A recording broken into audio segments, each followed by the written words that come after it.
দেবর্ষি নারদ বৃন্দাবনে যাওয়ার আগে ঢেকির উপর থেকে কেন নেমেছে? হ্যাঁ গো, ঢেকির উপরে যেতে পারতেন তো, কিন্তু নামলেন কেন? 84 ক্রোশ বৃন্দাবন বাবা, সেখানে যেতে গেলে পদব্রজেই যেতে হবে, তাই না? কারা কারা বৃন্দাবন গিয়েছেন মায়েরা? বৃন্দাবন গিয়েছেন বাবা? বলে হারি যায়। তাহলে আপনারা তো পরম ভক্তিমতী এবং সৌভাগ্যবতীও বলতে পারেন। বৃন্দাবন ধাম সবার ভাগ্যে লেখা হয়ে ওঠে না গো। রাধারানীর কৃপা ছাড়া কেউ বৃন্দাবনে পা রাখতে পারেন না। আপনাদের প্রতি রাধারানীর কৃপা হয়েছে বলেই আপনারা বৃন্দাবন দর্শন করতে পেরেছেন। আচ্ছা বলুন তো মায়েরা, বৃন্দাবন তো গিয়েছেন, বৃন্দাবনের বৃক্ষ তরুলতা তারা কোন দিকে বয়ে যায়? তাদের মাথাগুলো কোন দিকে থাকে, উপর দিকে না নিচে দিকে? নিচে দিকে, তাই না? কেন বলো দেখি? বৃন্দাবনের যত বৃক্ষ আছে দেখবেন কারোর মাথা বাবা উপর দিকে নয়, সব ঝুঁকে নিচে দিকে আছে। কেন জানো? আমার রাধা কৃষ্ণ চরণ পাবার আশে। হরি হরি বল, হরি বল। চরণে পাবার আশে রাধা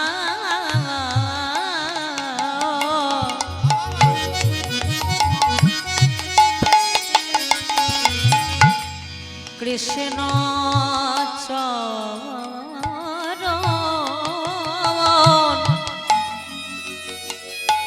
চরণ পাবার আশে রাধা।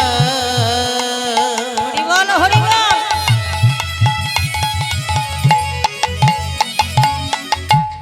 কৃষ্ণ চরণ পাবার আশে তাই তারা লোটায় লোটায় পরে রাধা কৃষ্ণ চরণ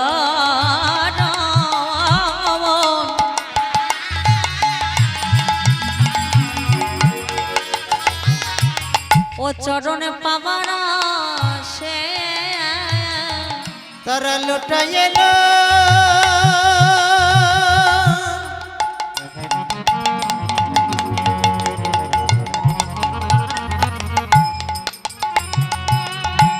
লোটায়ে পরে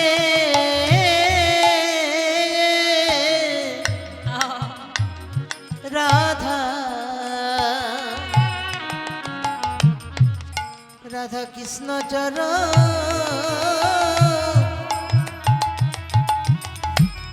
চরণে পাব বলে।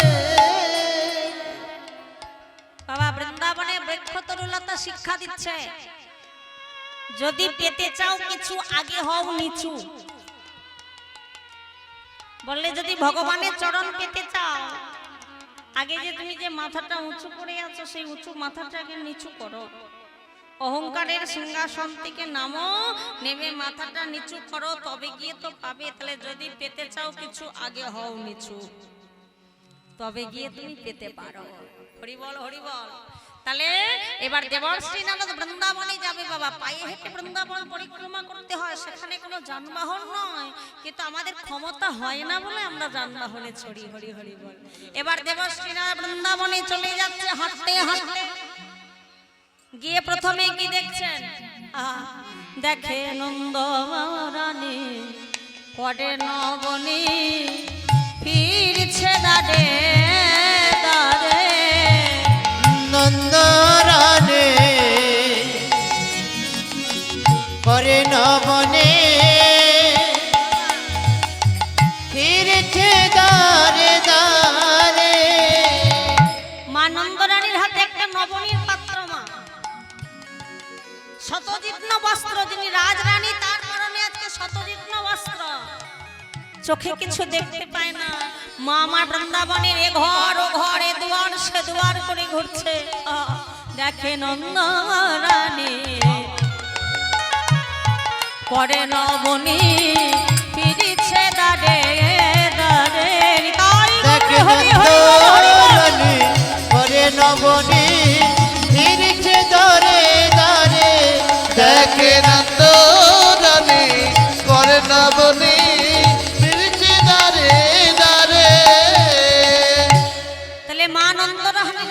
মামনির পাত্র মামার এ দরজা সে দরজা করে ঘুরছে আর সবাইকে ডেকে ডেকে বলছে, হ্যাঁ রে বল বল, তোদের ঘরে আমার গোপাল আছে? তোদের ঘরে আমার গোপাল আছে, তোদের ঘরে আমার গোপাল আছে, তোদের ঘরে আমার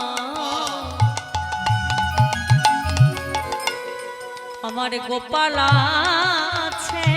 তোদের ঘরে আমার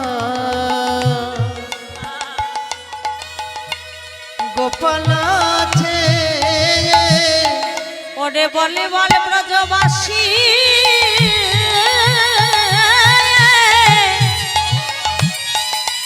বল না, বলে আমার কাছে তোদের ঘরে কি আমার গোপাল আছে?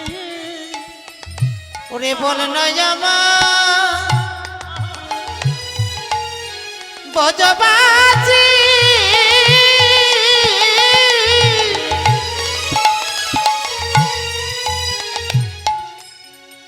তোদের ঘরে আমার গোপাল আছে। ওরে বলে ব্রজবাসী, বল বল আমার কাছে আমি মিনতি করি তোদের কাছে। বলে ব্রজবাসী আমার কাছে মিনতি করি তোদের কাছে। আরে বলে না বজবাসী আমার কাছে মিনতি করি তোদের কাছে। বলে না তাই বল হরি হরি বল। মিনতি করি তোর কাছে, বলে না বজবাসী আমার কাছে মিনতি করি তোর কাছে, তোদের ঘরে নাকি আমার গোপাল আছে।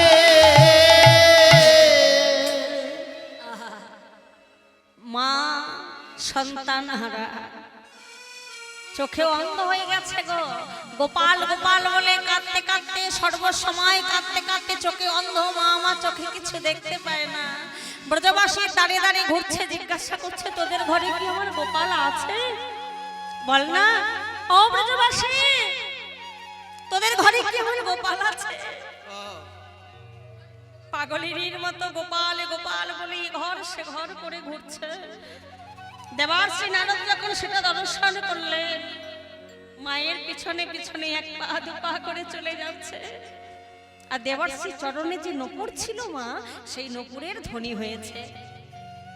যেই না নপুরের ধ্বনি হয়েছে বাবা, মায়ের কানে নপুরের ধ্বনিটা যেই না গেছে, মা ভেবেছেন তার গোপাল এসেছে।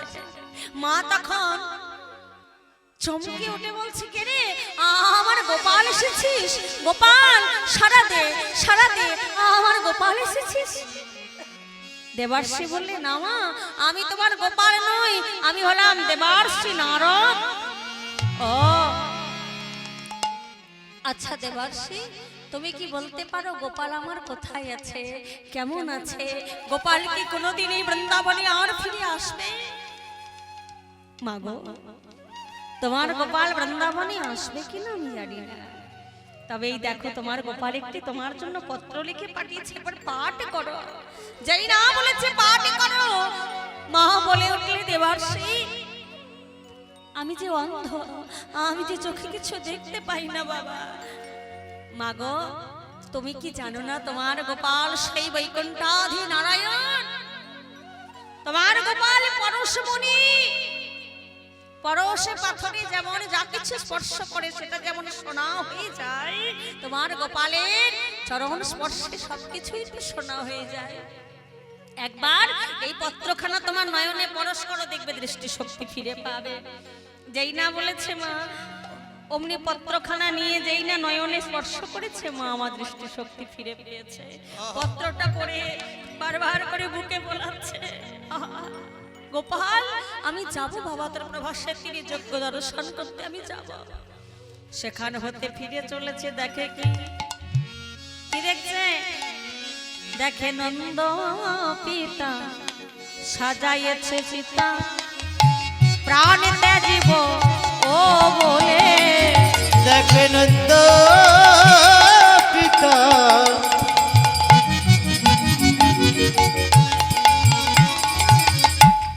সাজায়ে চিতা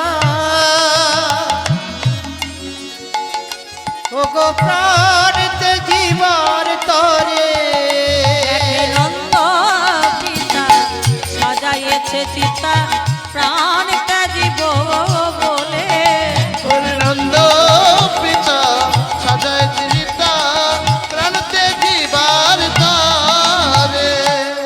তাহলে পিতা কি করেছে বাবা? চিতা সাজিয়েছে। চিতা সাজিয়ে চিতার উপরে বসে আছে, আগুনটা দিতে পারছে না।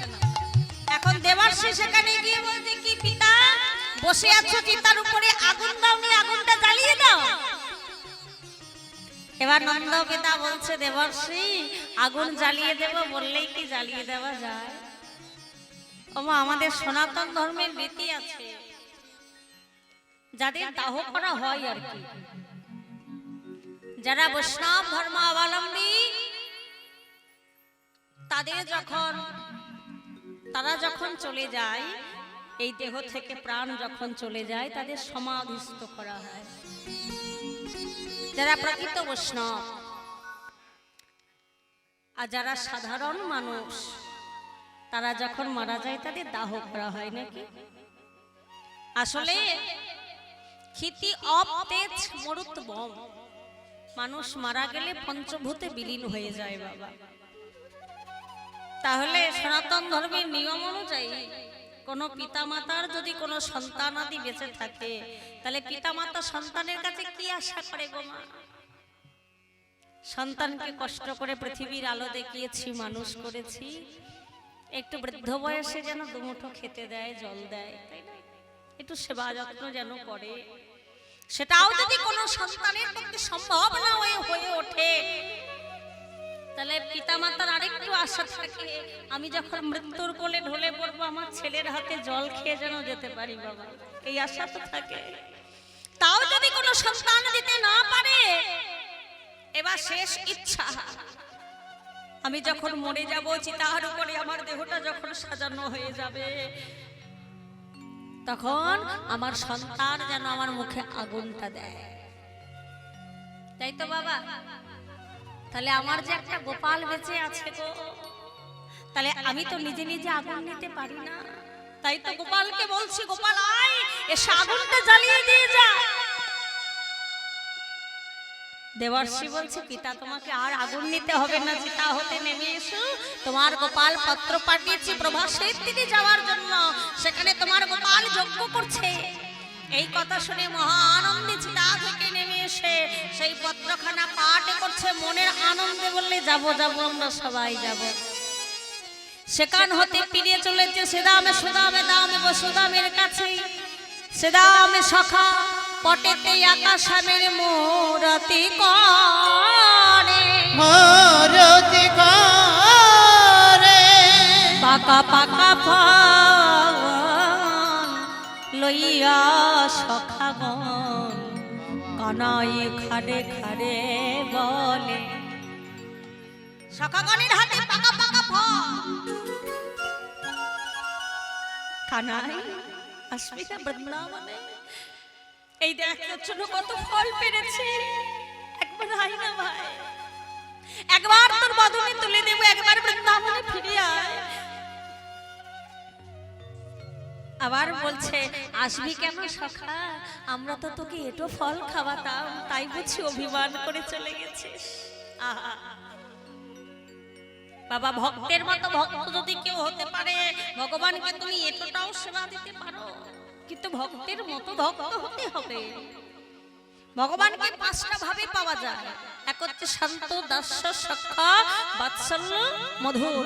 এই পাঁচ ভাবের মধ্যে একটি ভাবও যদি তোমার মধ্যে থাকে তাহলে তুমি ভগবান লাভ করতে পারো। এই যে শ্রীরাম সুদাম দাম বসুদা, এরা সখ্য ভাবের ভক্ত, খেলার সাথী। ভগবানের ক্ষুধা পেয়েছে, সখাদের বলেছে সখা আমার বড় ক্ষুধা পেয়েছে রে, একটু গাছ থেকে ফল পেড়ে নিয়ে আয়। এখন সকালে এ গাছ ও গাছ করে অনেক ফল পেরেছে, সব ফলের নাম তারা জানে না। কোন ফলটা মিষ্টি, কোন ফলটা টক, কোন ফলটা তেতো, আবার কোন ফলটা বিষ। মনে মনে করছে কোন ফলটা যে কানাইয়ের বদনে দেই, কিন্তু হ্যারে সখা, হ্যাঁ শোন শোন শোন, এত ফল যে আমরা পেরেছি, এর মধ্যে কোন ফলটা যে বিষ, কোন ফলটা টক জানবো কি করে? যদি কোনো ফল বিষ হয়, সেটা যদি কানাইয়ের বদনে দিয়ে দিই, সেটা খেয়ে যদি কানাইয়ের কোনো ক্ষতি হয়, চল ভাই চল, আগে আমরা একটু একটু করে ফলগুলো খেয়ে খেয়ে দেখি, যেটা সব থেকে মিষ্টি হবে সেটা আমরা কানাইয়ের বদনে তুলে দেব। তাই গৌর হরি হরি বল। মায়েরা, ভগবানের কথা যদি সত্য হয়, লীলা যদি সত্য হয়, লীলা ধাম যদি সত্য হয়, তাহলে এটাও সত্য যে ভগবান ভক্তের হাতে এটো ফল সেবা করেছে।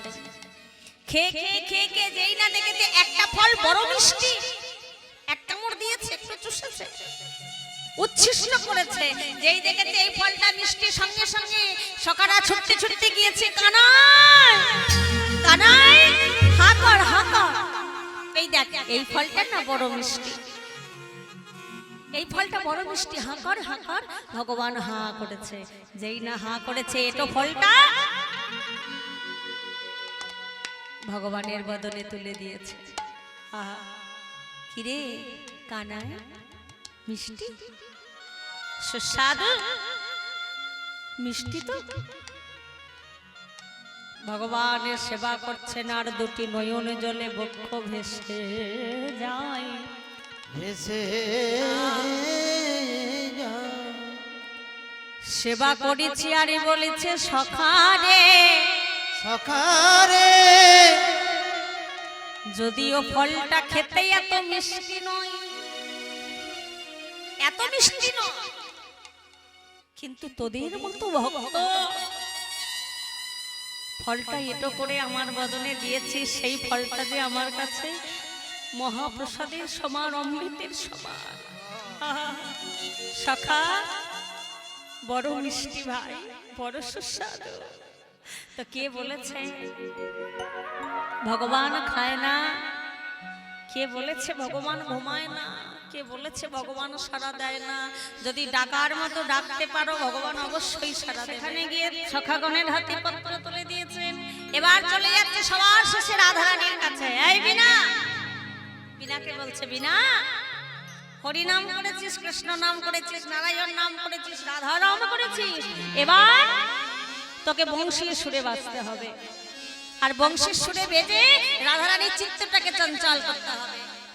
যেই না নারদের বিনাকে বংশীর ধ্বনি করতে বলল, নারদের বিনা বংশীর ধ্বনি করল, আজ বিনাইয়া বিনা ধ্বনি গানে গানে নারদ মণি হরি হরি বিনয়ে বিনোদিনী, বিনয়ে নারদমণি, আহা মণি মণি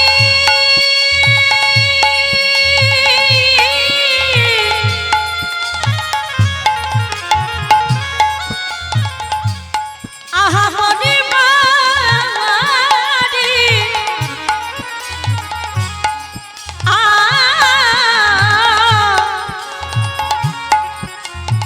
আমার বিনাইয়া বিনা ধ্বনি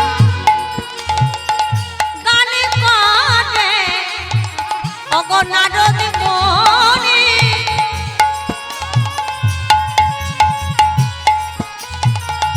বিনাইয়া বিনা ধ্বনি গানে করে নারদমণি, ওগো উপনীত নিকুঞ্জ ননে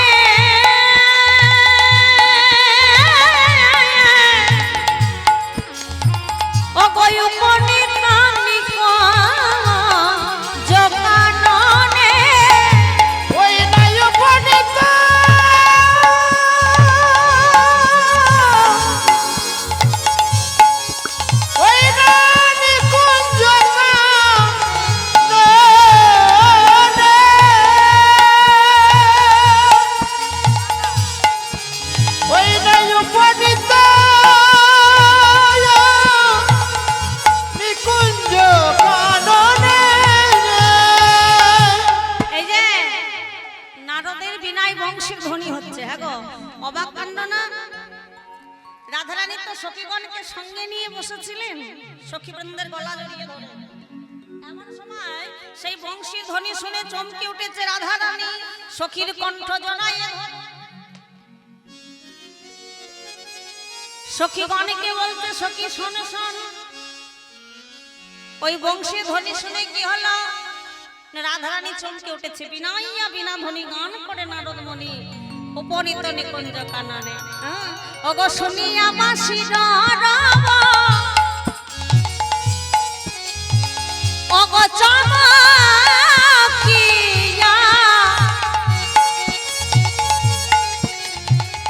ওঠে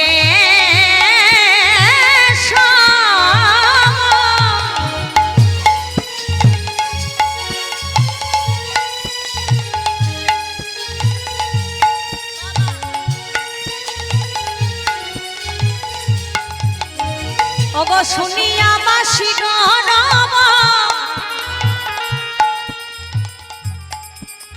ও সখী ওই দেখ শোন শোন ভালো করে শোন। চমকিয়া ওঠ সব, ও সখী কৃষ্ণ কি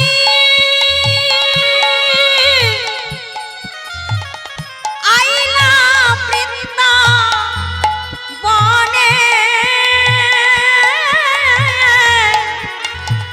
ওরে কৃষ্ণ কি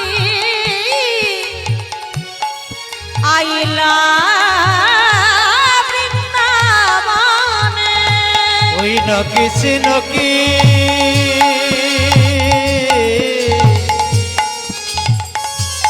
ও গো আইলা বৃন্দাবনে,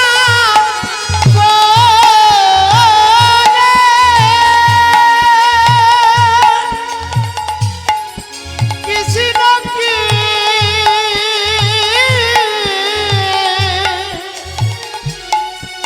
আইলা বৃন্দাবনে। ওই তো শোনা যায়, ওই তো শোনা যায়, ওই তো শোনা যায়, ওই তো শোনা যায়, ওই তো কৃষ্ণ বাঁশি বাজায়, ওই তো শোনা যায়, ওই কৃষ্ণ বাঁশি বাজায়, ওই তো শোনা যায়, ওই তো কৃষ্ণ বাঁশি বাজায়, ওই তো শোনা যায়। ওই তো কৃষ্ণ বাঁশি বাজায়, বুঝি এলো স্যার, ওই তো কৃষ্ণ বাঁশি বাজায়, হরি এলো স্যার, হরি কৃষ্ণ বাঁশি বাজায়, ওই তো কৃষ্ণ বাঁশি বাজায়, ওই তো কৃষ্ণ বাঁশি বাজায়। ওই তো শোনা যায়, ওই তো শোনা যায়। এবার সেই বংশীর রব শুনে রাধারানী চমকে উঠেছে। সখী কৃষ্ণকে বৃন্দাবনে ফিরে এসেছে। ওই যে বংশীর সুর হচ্ছে। ভক্তমণ্ডলী বাবারা, এখানে জেনে নিতে হবে কৃষ্ণ কিন্তু কোনো দিন আর বৃন্দাবনে ফিরে আসেনি। প্রভাস খণ্ডের মতে কৃষ্ণ একদিন কিছুক্ষণের জন্য বৃন্দাবনে এসেছিলেন। সেই দিনটা ছিল এই যে ভগবান প্রভাস নদীর তীরে যজ্ঞ করছেন। শ্রীমতী রাধারানী সখীগণকে সঙ্গে নিয়ে যখন যজ্ঞ দর্শন করতে গিয়েছেন, ঐশ্বর্য মণ্ডিত কৃষ্ণকে দর্শন করে তারা আর নিজেদের ধরে রাখতে পারলেন না। যখন দেখলেন গোবিন্দের মাথায় স্বর্ণ মুকুট, হাতে রাজদণ্ড পরিধানে রাজবেশ, এ সখী এই কৃষ্ণকে তো আমরা চিনি না। আমরা কোন কৃষ্ণকে চিনি না? গোপবেশ বেণুকর নব কৈশোর নটবর। এই কৃষ্ণ আমাদের ওই কৃষ্ণ নয়। চল সখী আমরা সবাই বৃন্দাবনে গিয়ে অগ্নিকুণ্ড জেলে আমরা আত্মহুতি দেব। সেদিন সখীরা বৃন্দাবনে ফিরে এসে অগ্নিকুণ্ড জেলে সবাই আত্মহুতি দিয়েছিলেন বাবা। এবং ভগবান অন্তর্যামী যখন জানতে পারলেন, কিছুক্ষণের জন্য বৃন্দাবনে যখন এলেন, তখন দেখলেন সমস্ত শেষ। কি করেছিলেন? ওই ভস্য দ্বারা কপালে তিলক রচনা করেছিলেন কৃষ্ণ ভগবান, আর মাথার মধ্যে ব্রজগোপী সৃষ্টি করেছিলেন। শাস্ত্রের কথা, শাস্ত্রে বাবা এও বলা আছে যে এই জগতে মৃত্যু যন্ত্রণা সবাইকে ভোগ করতে হয়েছিল, এমনকি কৃষ্ণ ভগবান তাকেও মৃত্যু যন্ত্রণা ভোগ করতে হয়েছিল। একমাত্র মৃত্যু যন্ত্রণা ভোগ করেননি শ্রীমতী রাধারানী। তিনি ছিলেন মৃত্যুঞ্জয়ী, নামাশ্রয়ী। নামকে আশ্রয় করতে করতে করতে করতে তিনি নাম আশ্রয়ী হয়েছিলেন। ভগবান বলেছিলেন, রাধে তুমি সশরীরে পুষ্প রথে চড়ে অষ্ট সখীকে সঙ্গে নিয়ে, এই যে রাধারানীর অষ্ট সখী সব রাধারানীর অংশ থেকে এক একটি করে সৃষ্টি, অষ্ট সখীকে সঙ্গে নিয়ে পুষ্প রথে চড়ে তুমি সশরীরে গোলকে ফিরে যাও।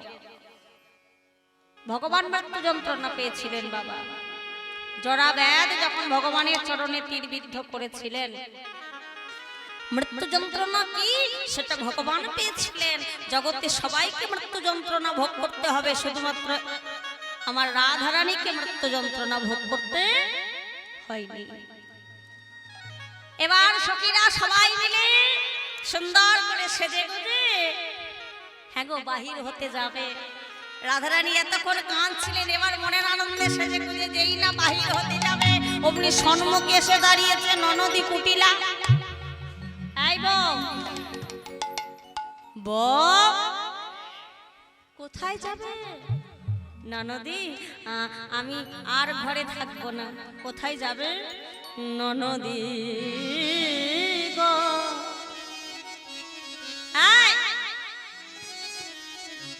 ও ননদী গো, ননদী গো, আমি ফিরিব না আর ঘরে, ফিরব না আর ঘরে।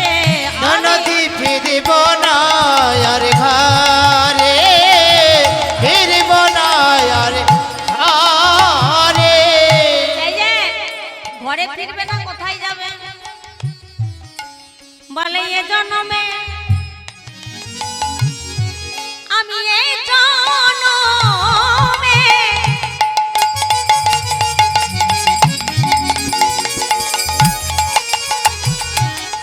আমি এ জন্মে তরে যাওয়া প্রাণ বধুবার কাছে, ননদী ফিরব না আর ঘরে, ফিরিব না আর ঘরে, ফিরিব না আর ঘরে। আরে হবে না নৌকা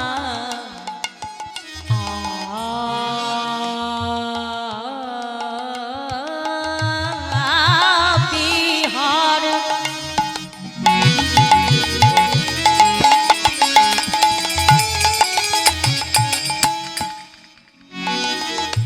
শ্রী যমুনার নিডে ও গো আর হবে না, বাবা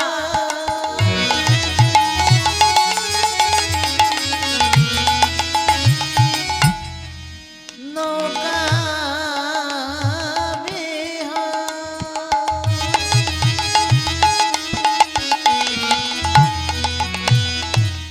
ওই শ্রী যমুনার তীরে ওরে আজ হতে তুই ওরে অননদী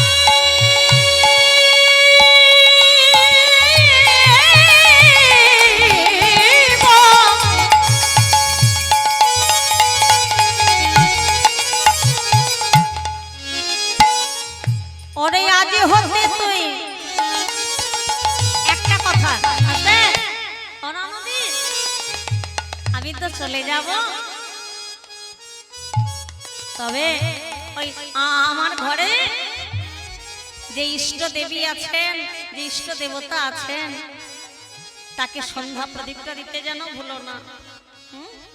ওরে আজ হতে তুই সন্ধ্যা প্রদীপ দিস যেন মোর ঘরে,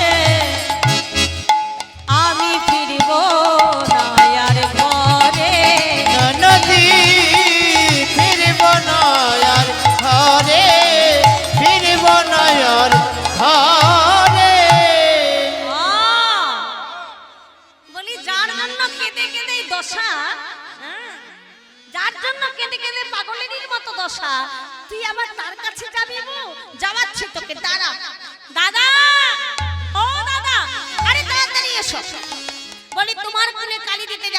বউ রাধা। ওমা মা কালীর ব্যস্তই পূজায় ব্যস্ত ছিলেন আয়ান ঘোষ। মা কালীর পূজার ব্যস্ত ছিলেন, এই কথা যেই না শুনেছে আয়ান ঘোষ এবার প্রধান্বিত। মা কালীর হাতের রশিটাকে নিয়ে চলে এসেছে, রাধারানীকে আজকে কেটে খণ্ড খণ্ড করবে। সেই রশিটাকে নিয়ে দাঁড়িয়েছে আয়ান ঘোষ, এই যে কোথায় যাওয়া হবে? বলে স্বামী আজ আমি যাচ্ছি আমার প্রাণবধূর কাছে, আর কোনোদিন ফিরবো না। বলে যাওয়াচ্ছি তোকে প্রাণবধূর কাছে? হ্যাঁ। বলে কে বাধা দেবে? স্বামী বলে আমি আয়ান ঘোষ বাধা দেব। বলে স্বামী তুমি পারবে না, কেন জানো? আমি যদি তোমাকে আমার আসল রূপ একবার দেখিয়ে দিই। আগো কি রূপ? কি রূপ? মায়েরা চাইলে বাবা সব রূপই দেখাতে পারে, কিন্তু বলে না 16 কলা, নারী 16 কলা করতে একবারে 18 কলা দেখিয়ে দিতে পারে। খবরদার মায়েদেরকে রাগাবেন না। কখনো মায়েরা আবার দশভুজা হয়ে যেতে পারে, রণচণ্ডী হয়ে যেতে পারে, আবার কখনো কখনো ছিন্নমস্তাও হয়ে যেতে পারে, তাই না? এবার রাধারানী কি করলেন? আপন স্বরূপ দেখাবো বলে কালী মুরতি ধরি রাই দাঁড়াইল উলুধ্বনি। কালী মুরতি ধরি রাই দাঁড়াইল, কালী মুরতি ধরি রাই দাঁড়াইল, কালী মুরতি ধরি রাই দাঁড়াইল, কাঁপিতে কাঁপিতে আয়ান চরণে পড়িল, কাঁদিতে কাঁদিতে আয়ান চরণে পড়িল, ওই না কাঁপিতে কাঁপিতে আয়ান চরণে পড়িল, কাঁপিতে কাঁপিতে আয়ান চরণে পড়িল।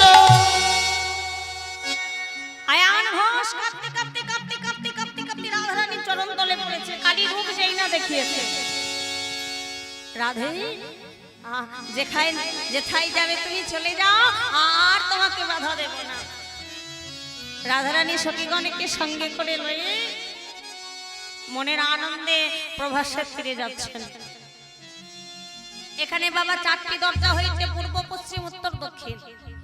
পূর্ব দরজায় দাঁড়িয়েছেন শান্ত এবং দাস্যরসের ভক্ত, পশ্চিম দরজায় দাঁড়িয়েছেন বাৎসল্য রসের ভক্ত, উত্তর দরজায় দাঁড়িয়েছেন মধুর রসের ভক্ত, এবং দক্ষিণ দরজায় দাঁড়িয়েছেন সখ্য রসের ভক্ত। মাতা যশোমতী নবনীর ভাণ্ড লয়ে, লবণীর ভাণ্ড লয়ে দরবারে দাঁড়ায়েছে, দাঁড়ায়েছে, যেই না দরবারে দাঁড়ায়েছে সেখানে দাড়ি বাধা দিয়েছে। এই ভিখারি কোথায় যাবি? তোর যাওয়া হবে না। যেই না বলেছে যাওয়া হবে না, মাতা যশোমতী দরবারে দাঁড়িয়ে দাঁড়িয়ে চিৎকার করে ডাকছেন, গোপাল গোপাল একবার দেখা দে বাবা, একবার দেখা দে। ওরে গোপাল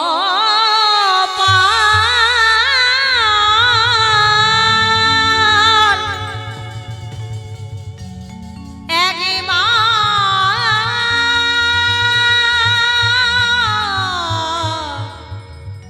দেখা দে।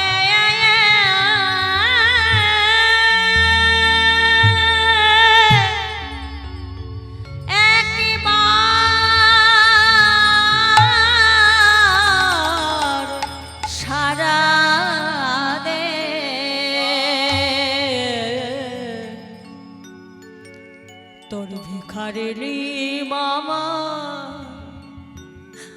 দাঁড়ায়ে আছে দরজা,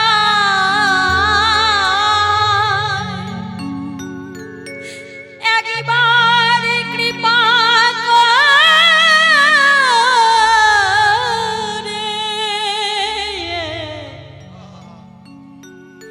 একবার দয়া করে এই হতভাগিনী মায়ের ডাকে সারা দে। গোপাল রে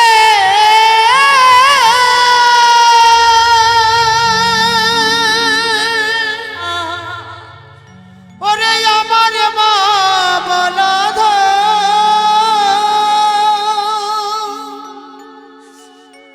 সাধে রাজা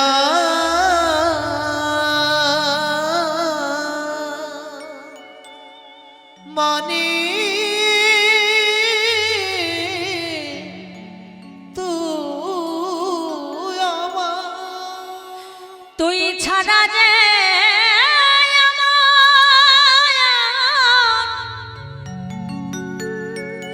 আমার এই সারা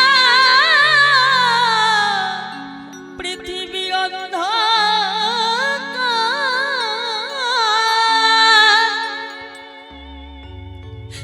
তোর এই হতভাগিনী মা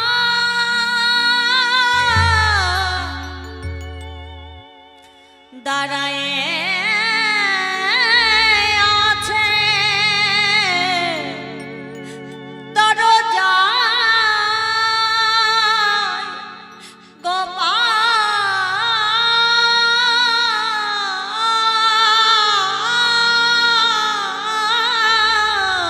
রে। একবার মা বলে না, গোপাল এই অভাগিনীর প্রাণ জোড়া।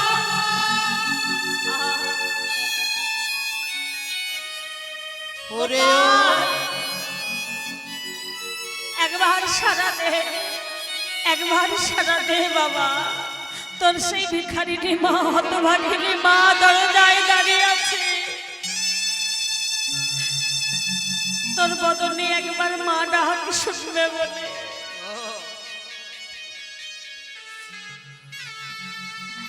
দরজায় দাঁড়াইয়ে দাঁড়াইয়ে যেই না যশোবতী মা চিৎকার করে কেঁদেছে। আহা,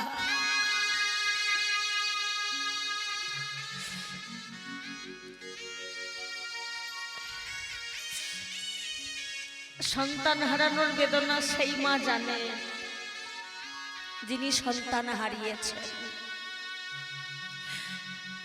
সন্তান যদি দূরে চলে যায় মায়ের মনে যে কত ব্যথা কত বেদনা।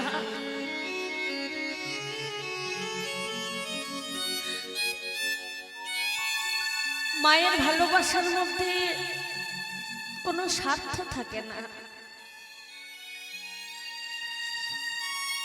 একটা মা যখন তার সন্তানকে গর্ভে রাখে তার যে কি যন্ত্রণা, তার যে কি কষ্ট, সব নারীরা কিন্তু বুঝে না। সব নারী বুঝবে তেমন কোনো নয়, কথা নয়।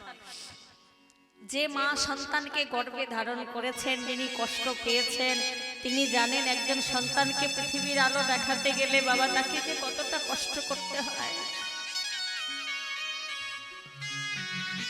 পিতার ক্ষণিকের আনন্দ, পিতার আনন্দটা ক্ষণিকে,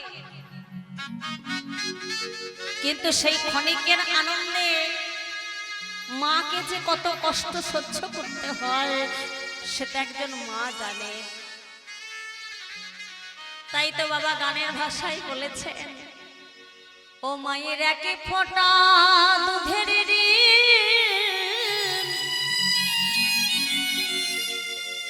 ওগো শোধ হবে না কোনো দিন। আজকের সন্তান আমরা কেউ বুঝি না বাবা।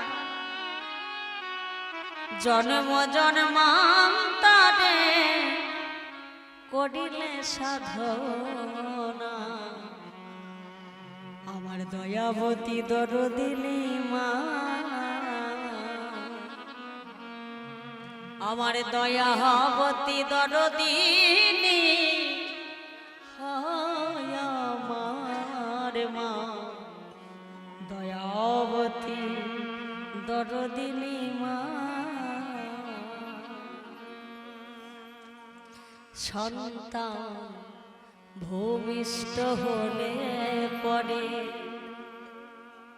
মা যে নাহি কোলে তুলে, শত কষ্ট হলে মায়ে মনে থাকে না। যেই না শিশু ভূমিষ্ঠ হয়ে গেল, সন্তানের বদন দর্শন করে মা আমার সব ভুলে গেল। তাহলে সন্তান জন্ম দেওয়ার সময় মায়ের কষ্ট, শিশুকালে সন্তান খাচ্ছে না সেই নিয়ে মায়ের কষ্ট,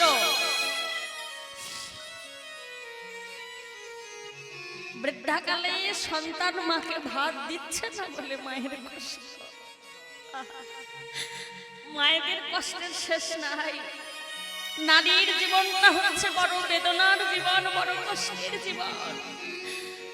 এই কষ্ট মনে হয় সারা জন্ম ধরে বয়ে গেলেও এই কষ্ট শেষ হবে না। মা যখন দরবারে দাঁড়িয়ে দাঁড়িয়ে কাঁদছে, গোবিন্দ আমার চমকে উঠেছে। যেই না যজ্ঞ আসনে বসেছিলেন, আসনে বসে থাকতে থাকতে উঠে দাঁড়িয়েছে। দাদা বলরাম হাতটা ধরেছে, কানাই কোথায় যাবি? বললে দাদা গো, দাঁড়ে মনে হচ্ছে আমার মা এসেছে। আমার এও মনে হচ্ছে আমার মাকে কেউ কষ্ট দিচ্ছে, আমাকে যেতে হবে দাদা। গোবিন্দ ছুটতে ছুটতে ছুটতে ছুটতে দরবারে এসেছে, মাকে জড়িয়ে ধরেছে। মা তুমি এসেছো। মা এবং সন্তান দুজনকে জড়িয়ে ধরে সে যে কি প্রেম, কি ভালোবাসা বাবা অনুভব করতে হবে। মা গোপাল গোপাল বলে জড়িয়ে ধরছে, গোপাল মা মা বলে জড়িয়ে ধরছে। যেই না গোপালের বদনে একটু ক্ষীরসর নবনী দিয়েছেন, শুরু হয়ে গেল ঝগড়া। এখানে দেবকী মা আছে, দেবকী মা সে গোপালের হাতটা ধরেছে। উঠে আয়, তুই আমার ছেলে, ওই ভিখারিটাকে মা মা বলে ডাকছিস যে বড়। যশোমতী মা বলছে না না, ও তো আমার ছেলে। দেবকী বলছে আমার ছেলে।